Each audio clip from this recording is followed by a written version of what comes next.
Hello friends, राजा yes academy में आपका स्वागत है। आज मैं करंट अफेयर्स के कुछ ऐसे प्रश्न के बारे में बताने जा रहा हूं जो कि सभी प्रतियोगी परीक्षाओं में पूछे जाने वाला महत्वपूर्ण प्रश्न है। अगर आप मेरे चैनल पर नए हैं तो सब्सक्राइब कर लें और बेल आइकन दबा दें ताकि सभी नोटिफिकेशन आपको मिलता रहे। तो चलिए, आज का पहला प्रश्न है, हाल ही में प्रधानमंत्री के निजी सचिव कौन बने हैं? यानी कि हाल ही में प्रधानमंत्री के निजी सचिव कौन बने हैं। ठीक है, तो इसका सही आंसर हो जाएगा हार्दिक सतीश चंद्र शाह, जो कि हाल ही में प्रधानमंत्री नरेंद्र मोदी के निजी सचिव बने हैं। और ये 2010 बैच के आईएएस अधिकारी हैं जिनको को टर्मिनस के आधार पर प्रधानमंत्री नरेंद्र मोदी का नया निजी सचिव नियुक्त किया गया है, जो कि पीएमओ में जाने से पहले पर्यावरण, वन और जलवायु परिवर्तन मंत्री प्रकाश जावड़ेकर के निजी सचिव के रूप में कार्यरत थे। अगला प्रश्न है, हाल ही में भारत के सहयोग से निर्मित किस देश के सुप्रीम कोर्ट भवन का उद्घाटन हुआ है? यानी कि हाल ही में भारत के सहयोग से विश्व के किस देश में सुप्रीम कोर्ट भवन का उद्घाटन हुआ है?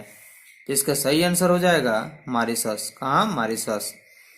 प्रधानमंत्री नरेंद्र मोदी और मॉरिशस के प्रधानमंत्री प्रविंद जुगनाथ ने 30 जुलाई को मॉरिशस में सुप्रीम कोर्ट के नए भवन का संयुक्त रूप से उद्घाटन किया। मॉरिशस की राजधानी पोर्ट लुई में इस भवन का निर्माण किया गया है, जो कि भारत के आर्थिक सहयोग से किया गया है। यानी कि हाल ही में भारत के सहयोग से निर्मित जो सुप्रीम कोर्ट बना है वह मॉरिशस का बना है। अगला प्रश्न है, हाल ही में भारत में मुस्लिम महिला अधिकार दिवस कब मनाया गया? यानी कि हाल ही में भारत में मुस्लिम महिला अधिकार दिवस कब मनाया गया? तो इसका सही आंसर हो जाएगा 1 अगस्त। कब हुआ? 1 अगस्त। जैसे ट्रिपल तलाक को अपराध घोषित करने वाले कानून की पहली वर्षगांठ के अवसर पर उस देश को देश भर में, यानी कि उस दिन को देश भर में मुस्लिम महिला अधिकार दिवस के रूप में घोषित किया गया है। और यह विधेयक लोकसभा में 25 जुलाई 2019 को पारित किया गया था और राज्यसभा में यह विधेयक 30 जुलाई 2019 को पारित किया गया। इसलिए हाल ही में मुस्लिम महिला अधिकार दिवस को 1 अगस्त को मनाया गया है। अगला प्रश्न है, हाल ही में कौन से मंत्रालय को स्कॉच गोल्ड अवार्ड मिला है? कि हाल ही में भारत के कौन ऐसा मंत्रालय है जिसको स्कॉच गोल्ड अवार्ड मिला है? तो इसका सही आंसर हो जाएगा जनजातीय कार्य मंत्रालय। कौन? जनजातीय कार्य मंत्रालय को हाल ही में स्कॉच गोल्ड अवार्ड से सम्मानित किया गया है। और यह अवार्ड आदिवासी मामलों के मंत्रालय जैसे सक्षम आईटी योजनाओं के माध्यम से आदिवासियों के सशक्तिकरण परियोजनाओं के लिए प्रदान किया गया। और केंद्रीय जनजातीय मंत्री जो हैं वे हैं अर्जुन मुंडा। कौन है? केंद्रीय जनजातियों के जो मंत्री हैं वे अर्जुन मुंडा हैं। इसलिए हाल ही में कौन से मंत्रालय को स्कॉच गोल्ड अवार्ड मिला है? तो इसका सही आंसर हो गया जातीय कार्य मंत्रालय। अगला प्रश्न है, हाल ही में 29 जुलाई को मनाए गए वैश्विक बाघ दिवस पर जारी रिपोर्ट में सर्वाधिक बाघ किस राज्य में बताए गए हैं? यानी कि हाल ही में जो 29 जुलाई को मनाया गया वैश्विक बाघ दिवस पर जारी जो रिपोर्ट था, उस रिपोर्ट के अनुसार सर्वाधिक बाघ किस राज्य में है? तो इसका सही आंसर हो जाएगा मध्य प्रदेश में। किस राज्य में है? मध्य प्रदेश में। अगला, जैसे केंद्रीय पर्यावरण, वन और जलवायु परिवर्तन मंत्रालय ने हर साल 29 जुलाई को प्रत्येक वर्ष मनाए जाने वाले वैश्विक बाघ दिवस की पूर्व संध्या पर अखिल भारतीय बाघ अनुमान सर्वेक्षण 2018 की रिपोर्ट जारी की है। कब की? 2018 की रिपोर्ट जारी की है। अगला प्रश्न है, हाल ही में अरब देशों के पहले परमाणु रिएक्टर जिसने अपना ऑपरेशन शुरू किया है उसका नाम क्या है? यानी कि हाल ही में अरब देशों के पहले परमाणु रिएक्टर जिसने अपना ऑपरेशन शुरू किया है उसका नाम क्या है? तो इसका सही आंसर हो जाएगा बराका। सही आंसर क्या हो गया? बराका। तेल से समृद्ध खाड़ी राष्ट्र यूएई के आबू धाबी में, यानी कि तेल से समृद्ध जो खाड़ी राष्ट्र है यूएई, उसके आबू धाबी में अरब जगत के पहले परमाणु रिएक्टर यानी बराकाह ने काम करना शुरू किया। अगला प्रश्न है, नटेशा की मूर्ति किस राज्य से संबंधित है? नटेशा की मूर्ति जो है वह किस राज्य से संबंधित है? तो यह है राजस्थान, लेकिन नटेशा की मूर्ति जो है वह राजस्थान से संबंधित है।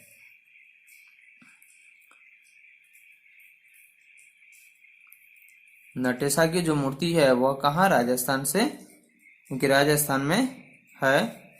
तो नटेशा की मूर्ति राजस्थान के बरौली के, नटेशा की मूर्ति राजस्थान के बरौली के घाटेश्वर मंदिर से संबंधित है। कौन से मंदिर है? घाटेश्वर मंदिर से संबंधित है।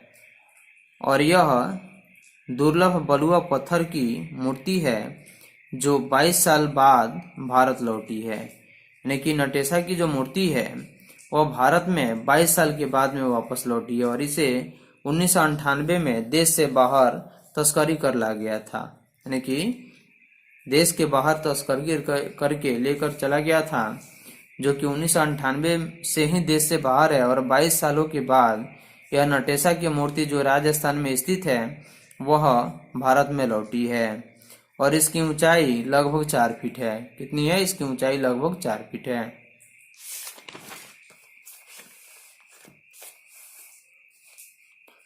अगला प्रश्न है, किस राज्य में 3 राजधानियां बनाने वाली संबंधी विधेयक को राज्यपाल ने मंजूरी दी है? यानी कि भारत का कौन ऐसा राज्य है जिसकी 3 राजधानियां बनाने संबंधी विधेयक को राज्यपाल ने मंजूरी दी है? तो भारत का राज्य जो है 3 राजधानियां बनाने की मंजूरी मिल गई है राज्यपाल से, वह राज्य है आंध्र प्रदेश। कौन? आंध्र प्रदेश। तो इस राज्य के लिए 3 राजधानियां बनाने संबंधी मुख्यमंत्री वाईएस जगन मोहन रेड्डी की योजना में विधायी बाधा को दूर करते हुए राज्यपाल विश्वभूषण हरिचंदन ने मंजूरी दी है। और इस आंध्र प्रदेश राज्य को 3 राजधानियां बनाने संबंधी विधेयक को राज्यपाल से मंजूरी मिल गई है। और राजस्थान आंध्र प्रदेश के जो मुख्यमंत्री हैं वे वाईएस जगन मोहन रेड्डी हैं और उन्होंने इस योजना में विधायी बाधा को दूर करते हुए राज्यपाल विश्वभूषण हरिचंद ने मंजूरी दी है। अगला प्रश्न है, हाल ही में चर्चा में रहा महात्मा गांधी सेतु किस राज्य में स्थित है? तो हाल ही में चर्चा में रहा महात्मा गांधी सेतु जो कि बिहार में स्थित है। कहाँ स्थित है? बिहार में स्थित है। तो केंद्रीय सड़क परिवहन मंत्री राजमार्ग नितिन गडकरी ने वीडियो कॉन्फ्रेंस के माध्यम से महात्मा गांधी के ऑफ स्ट्रीम लेन का उद्घाटन किया। इसकी लंबाई 5.5 किलोमीटर है जो पटना और हाजीपुर को जोड़ता है। यानी कि इस पुल का उद्घाटन गांधी सेतु का, यानी कि महात्मा गांधी सेतु का उद्घाटन केंद्रीय सड़क परिवहन मंत्री राजमार्ग नितिन गडकरी ने वीडियो कॉन्फ्रेंस के माध्यम से महात्मा गांधी के ऑफ स्ट्रीम लेन का उद्घाटन किया। इसकी लंबाई 5.5 किलोमीटर है जो कि पटना और हाजीपुर को जोड़ता है। किसको? जो पटना और हाजीपुर को जोड़ता है। अगला प्रश्न है, ब्रिटेन की कंपनी कंपेरीटेक द्वारा जारी रिपोर्ट में भारत में सबसे ज्यादा निगरानी वाला शहर कौन सा है? तो ब्रिटेन की जो कंपनी है कंपेरीटेक के द्वारा जारी रिपोर्ट जो है वह भारत में सबसे ज्यादा निगरानी वाला शहर कौन सा है, यानी कि सबसे ज्यादा देखरेख वाला शहर कौन सा है? तो इसका सही आंसर हो जाएगा हैदराबाद। तो ब्रिटेन की कंपनी कंपेरीटेक द्वारा प्रकाशित एक रिपोर्ट के अनुसार हैदराबाद को वैश्विक स्तर पर शीर्ष 20 सबसे, यानी कि शीर्ष 20 सबसे अधिक सर्वेक्षण वाले शहरों में 16वें स्थान पर रखा गया है। यानी कि शीर्ष 20 में इस कंपनी को हैदराबाद वाले वैश्विक स्तर पर इसको 16वें स्थान पर रखा गया है। किस स्थान पे? 16वें स्थान पर रखा गया है। अगला प्रश्न है, आरबीआई के किस गवर्नर को पहला पीसी महालनोबिस पुरस्कार दिया गया है? तो इसका सही आंसर हो जाएगा सी रंगराजन को, क्योंकि आरबीआई के जो पूर्व गवर्नर सी रंगराजन जो थे उनको पीसी महालनोबिस पुरस्कार से सम्मानित किया गया है। अगला प्रश्न है, 36वां आसियान शिखर सम्मेलन आभासी रूप से कहाँ आयोजित किया गया? यानी कि 36वां आसियान जो शिखर सम्मेलन हुआ वह आभासी रूप से कहाँ आयोजित किया गया? तो इसका सही आंसर है वियतनाम में। कहाँ? वियतनाम में।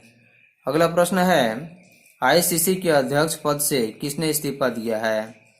तो आईसीसी के अध्यक्ष पद से वर्तमान में किसने इस्तीफा दिया है? तो इसका सही आंसर है शशांक मनोहर। कौन है? शशांक मनोहर। अगला प्रश्न है, किस देश के राष्ट्रपति को 2036 तक सत्ता में बने रहने का जनादेश मिला है? यानी कि विश्व के कौन ऐसे देश है जहां के राष्ट्रपति को 2036 तक सत्ता में रहने के लिए जनादेश मिला है? इसका सही आंसर हो जाएगा रूस। कौन? रूस। तो रूस के जो राष्ट्रपति हैं उनको 2036 तक सत्ता में बने रहने का जनादेश मिला है। अगला प्रश्न है, किस राज्य के वन विभाग ने भारत का पहला कवक यानी कि लाइकेन पार्क विकसित किया है? क्योंकि भारत का कौन ऐसा राज्य है जहां वन विभाग ने भारत का पहला कवक यानी कि लाइकेन पार्क विकसित किया है? तो इसका सही आंसर हो जाएगा उत्तराखंड। कौन? उत्तराखंड। अगला प्रश्न है, भारतीय रेलवे द्वारा चलाई गई सबसे लंबी ट्रेन का क्या नाम है? तो भारतीय रेलवे द्वारा चलाई गई सबसे लंबी ट्रेन का नाम क्या है? तो इसका सही आंसर है शेषनाग। यानी कि भारतीय रेलवे द्वारा चलाई गई सबसे लंबी जो ट्रेन है उसका नाम है शेषनाग। अगला प्रश्न है, बैडमिंटन खिलाड़ी लिन डैन किस देश से संबंधित हैं? तो इसका सही आंसर हो जाएगा चीन। यानी कि बैडमिंटन जो खिलाड़ी हैं लिन डैन वो किस देश से संबंधित हैं? तो इसका सही आंसर हो जाएगा चीन से। अगला प्रश्न है, टॉप्स योजना किसने लॉन्च की है? यानी कि टॉप्स योजना को किसने लॉन्च की है?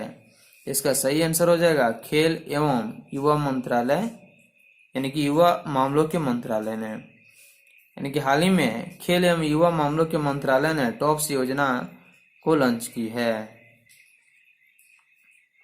अगला प्रश्न है, एशिया का सबसे बड़ा सोलर प्लांट का उद्घाटन प्रधानमंत्री नरेंद्र मोदी द्वारा किया गया है, यह किस राज्य में स्थित है? यानी कि एशिया का सबसे बड़ा जो सोलर प्लांट का उद्घाटन वर्तमान प्रधानमंत्री नरेंद्र मोदी द्वारा किया गया है वह भारत के किस राज्य में स्थित है? इसका सही आंसर हो जाएगा मध्य प्रदेश।